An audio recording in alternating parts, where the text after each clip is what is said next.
Welcome to the bold analysis. The biggest threat to the democracy of a country and our country is the suppression of political competition that the country is made to celebrate. I am worried, and you should be worried, that systematic autocratic leadership is creeping back, while Wanjiku is bribed to vote for any candidate because our politics has been centered around tokenism. The mini poll that just concluded had this red alert. And in this podcast, I want to demonstrate to you how we are celebrating dictatorship clothed as democracy. Kindly support this channel. I'm getting to you.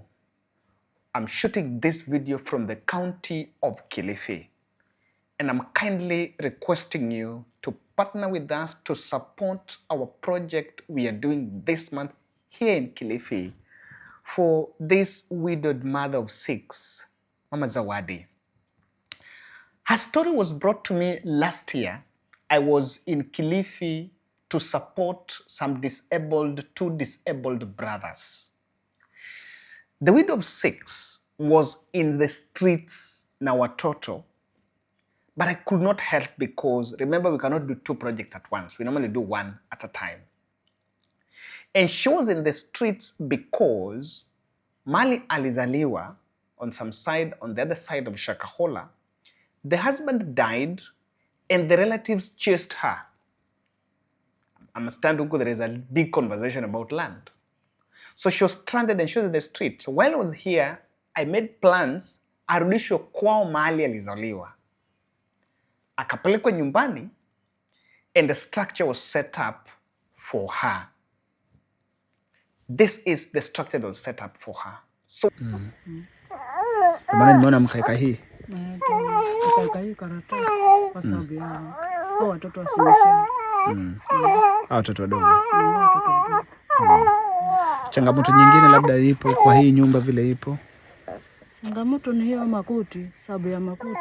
Ndio sina nafasi sina fedha ya kununua makuti When I was called, Kambiwa, yule mama imeharibika. When I arrived, I indeed found that this is the structure Mama Zawadi was living na watoto. And indeed, I was shocked because it's a house that can go down anytime. Huyu mama story yake ni deep sana na amepitia changamoto sana. And I felt, guys, that the intervention we had, at least to build for her a house, tumeonyeshwa shamba mali ambao tunamjengea, itamsaidia kumpatia stability akae nyumbani. Even the child crying there, that child ni kwa sababu ya changamoto ya kuishi kwa street. And I think all that was a victim of that circumstance. I've already spoken, we're already coordinating with Kawira, one of our team members, who is talking to her and she's accepted that from next week, Monday, she will undergo some birth control so that people also take advantage of some of these vulnerable situations. And we're here. I'm not leaving Kilifi until we set up a house for Mama Zawadi and also set up some business for her, at least achunge watoto. Huyu mama ametoka mbali sana. And I want to say thank you. By today, we had already started tukaanza tukabuild. This is where that wall imefika. It is in my view that by tomorrow, tumalize hiyo, tukorege linton, and then on Sunday, we can do the roofing.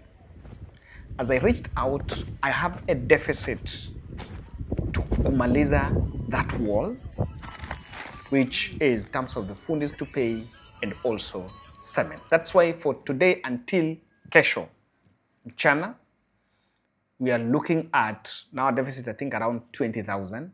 Because I put 20,000 between sai, I'm shooting this way at night until kesho mchana, so that to buy the cement, and you can offer to the cement, Kevin, even if you stay this place, you want to give cement, can still help. Natunue cement, na tulipe hawa tumalize. Tomorrow, Saturday, I want us to focus on roofing, tafute resources for the roofing. And I want to say thank you very much. Thank you very much. This is a story of how someone goes through problems, but resilience is at the center of it. I believe we can pull this. And thank you very much for those who've responded to my call.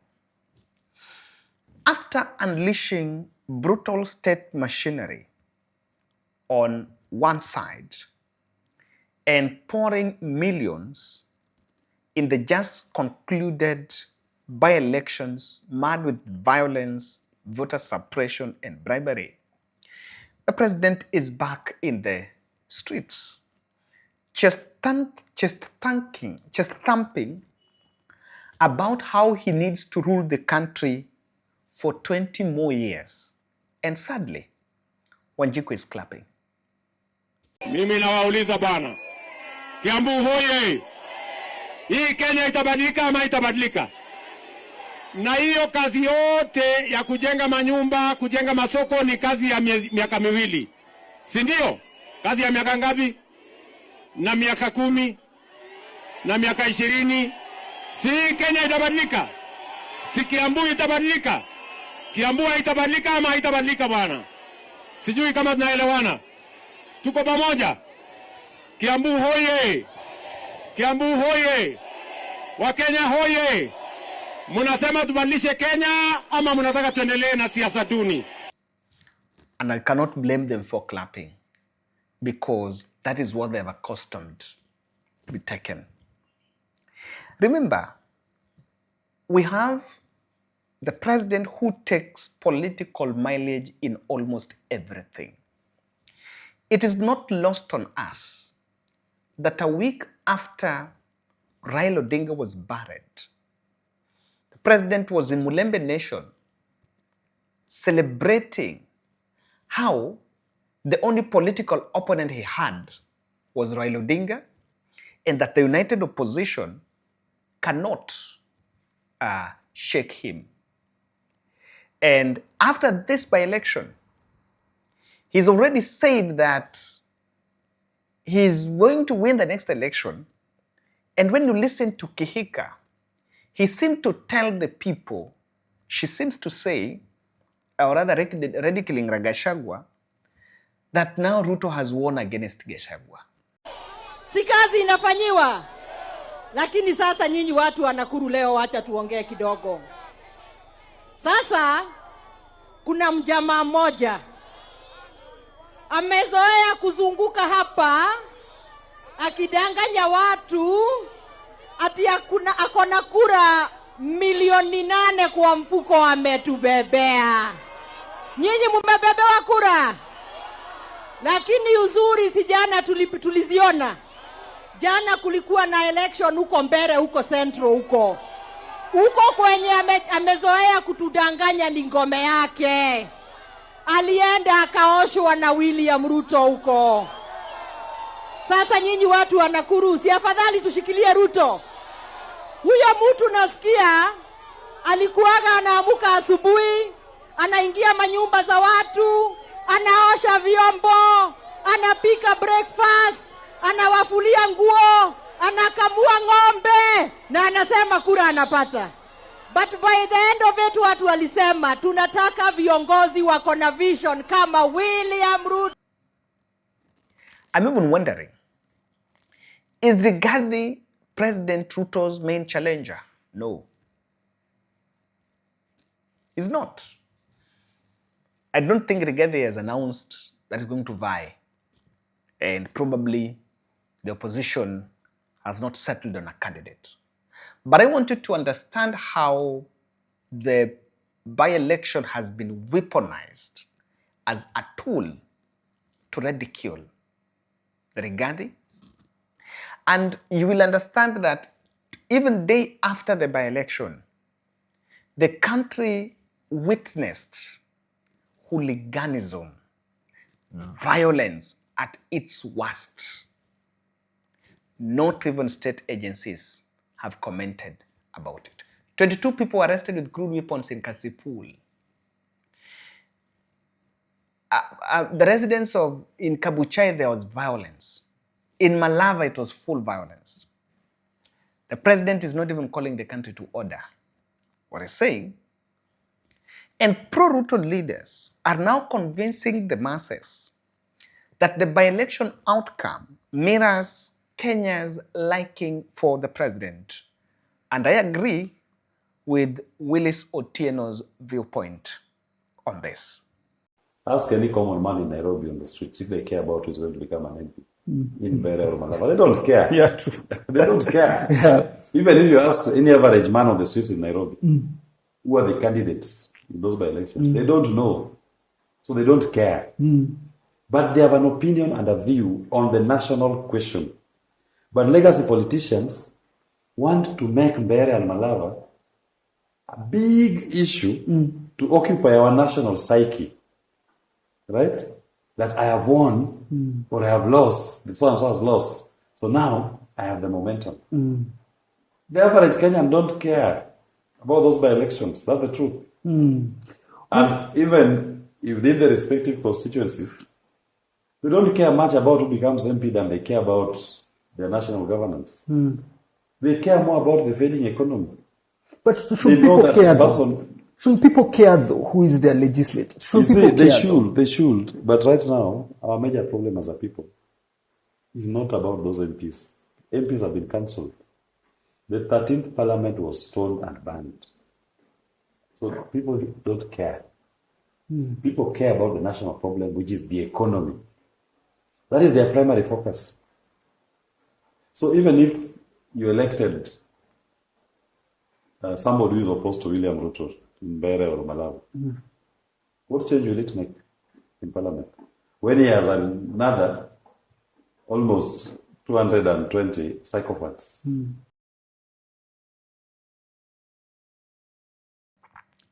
The reports of a strained relationship deal between Gideon Moi and President Ruto, because while the president won Baringo, he had to call Gideon Moi, instead of saying bribe Gideon Moi to step down from that race, because if Gideon Moi would have vied, hata UDA haingepata. In Banisa, DCP candidate was even bribed to step down from that race for the UDA candidate to win. So, there's been a lot of that happening. There was a statement about 5-year plan. And after the by-election, and while telling the masses that I don't have the opposition don't have a plan, the president is projecting a 5-year plan captured in, corroborated by the story of Singapore. It is the mindset of the small thinking. It is the mindset of the average that looks at what I am saying as overly ambitious or unrealistic. What I have said, the plan I have laid out, this 5 trillion shilling plan, is a plan that is achievable. And you will see it, My intention is that by next year, we should be able to put together the resources that will raise for us the first 2.5 trillion next year. I'm not talking about 5 years. I'm not talking about 3 years. I'm talking about next year. Because it is possible for us to do it using innovative mechanisms. working on how we can use our resources better. More celebrating, but it's victory forward. Is it worth it? For us, I think from our side of the opposition in Malaba, we spent less than 5 million shillings. And we still got the same number of votes today. With the current candidate, where they spend millions of shillings, they bribed voters, they gave out bills, they gave out rice, they gave out appointment letters, they gave out money. It was basically a draw. So from where we sit, actually our people in Malava showed a lot of commitment, a lot of patriotism. They came out in large numbers and actually voted for us. It's a shame to the government that you can spend such resources and still run around the bracket that you won. Yet basically you have lost. Actually, why not for bribing people who are already in the queue? Because all of people to come out and vote. But they turn people in the queues and change their minds on the queues. You know, if you are given 500 shillings, and with the levels of poverty we have in this part of the world, people will change their mind just because of the money. So remove all these other inducements. Let the playing field be level and see if they can raise those 20,000 votes in Malaba. They would. Give me my BC. The 5-year plan is anchored on clinging to power, suspending democracy, and this is part of the plan. We are talking about Singapore. I think Singapore developed like Japan. There is one cog we are missing in the whole plan on what we want for the country: the stability of the country. It appears to me that William Ruto wants to cling on power, and cling on power is to make sure no challenger or suppressing political opposition from other players in the country. That is why it was so sad for a leader in the caliber of Esther Passaris to praise the president for being a benevolent dictator. I want Kenyans to understand, just look at your own house. You know, the one you're managing. Like, I have my house, I have my business, and I struggle. And now you have this one man called William Samoei Ruto, who dared to run for president of Kenya. And now he's the president of the country. And we expect him to be a miracle worker. Even the things that you should be asking God, you're expecting William Samoei Ruto to give you. I mean, he is working very hard. And he's bold. You know, for me, I mean, if he has to, you know, there's some people say, you know, he's a dictator. But if you have a benevolent dictator and he gets things done, it is not bad for a country. A democracy that doesn't deliver, I would rather a benevolent dictator.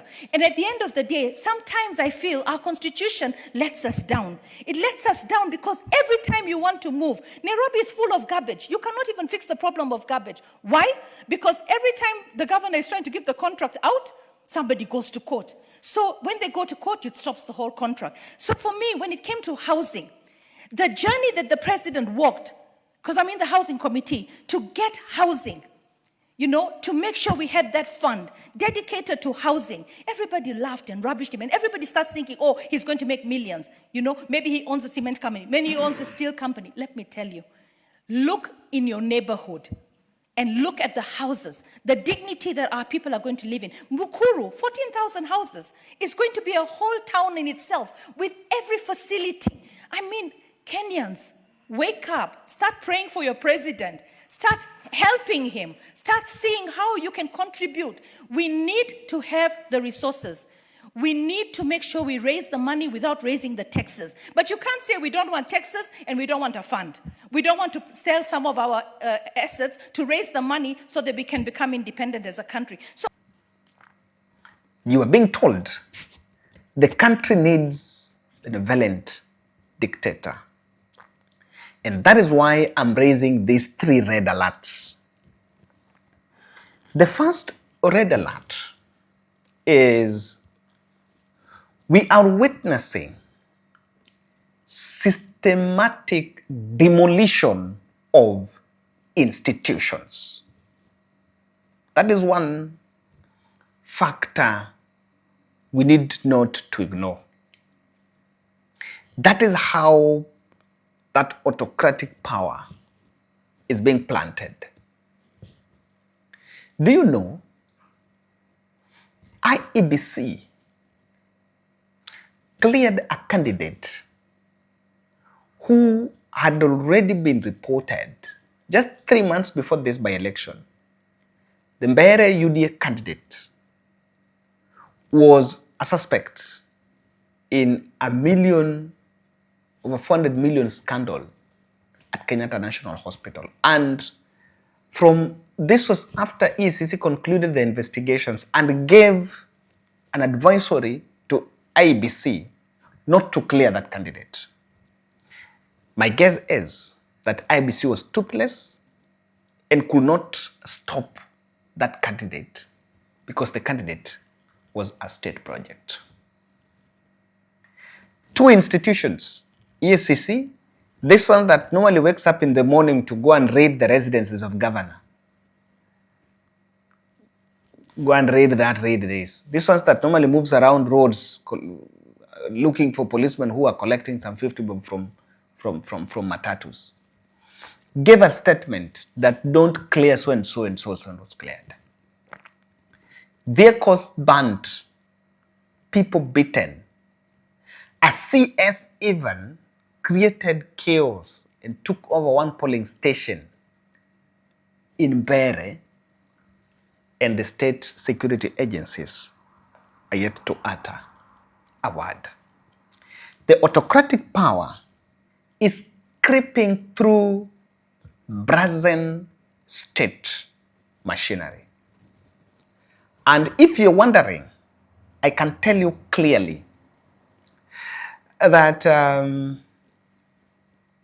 it will be difficult for the opposition in 2027 with the kind of state machinery method. Look at the whole situation on, I still ask to date why Rigathi Gachagua was blocked from getting to Narok town to campaign for Maskonde. I still don't understand. No one can explain why the V8 car belonging to Eugene Wamalwa was burnt in Malava. No one will explain. That state machinery is a signal, and it's supposed to intimidate political opponents. I can say now, politicians will go back to drawing board and they'll start saying now they want to chant 2-term, morning to evening, because they believe this person. And there is something that has been planted that, we're not going to have an election. That people don't have a plan. That people don't have that. That people don't have this. The plan, to me, clothed as Singapore, maybe the president wants to serve for more. Yeah, that is a bit of the message. The other red alert, I said they had 3. The first one is destroying institutions. The second one is state machinery misuse. The other red alert is the cost of campaigns. Who is going to campaign, and especially Mount Kenya, who is going to campaign with that kind of money? And if that was, if I said before this election, I wanted to know the convincing power of the token. Yes, I think opposition tried. Pulling a 400 margin against that state machinery and all that is not easy. They pulled something for Mount Kenya, in Mount Kenya. And it is clear that UDA candidates in Mount Kenya are going to be heavily funded because the money is going to be used to impose and subvert the will of the people. My fellow Kenyans, my fellow citizens, and my fellow Africans, there is no need for me to repeat what the national media, what the independent people are talking about the elections. Of course, there's no need for me to do that because it would be a waste of my words. But therefore, I'm going to talk about a concept, not the actions. All of Kenya is very intelligent. They've seen all this violence, intimidation, what constitutes an election is that it should be free, fair, and credible. There's nothing free, fair, and credible about these elections. And as I've always argued, that elections are being settled at the Electoral Commission, not in the popular minds and hearts of the people. If you think that there's a reign of terror that's coming up, I think that you do not be mistaken. These kinds of things happen where there are authoritarian and monolithic cults of personalities that just want to win by all means necessary. And the gauntlet has been thrown. We are now at the cusp of threats to our very democracy. And it's very important for people to take sides in this issue, because I've always believed that one ought to figure out two things. Number one, you're more morally clear about where you're going, and to be politically engaged as a citizen. And what I've seen happen is not tragic. It is what is going to come in 2027. When the general elections are held, we are going to see something unprecedented in this country. But it will be the red line. It will be what we will draw the red line. And we as a people in this country have to stand up and say never again. Never, never again. Because the words of the Lord are true, they're precious, and they're worthy. Amen? Amen.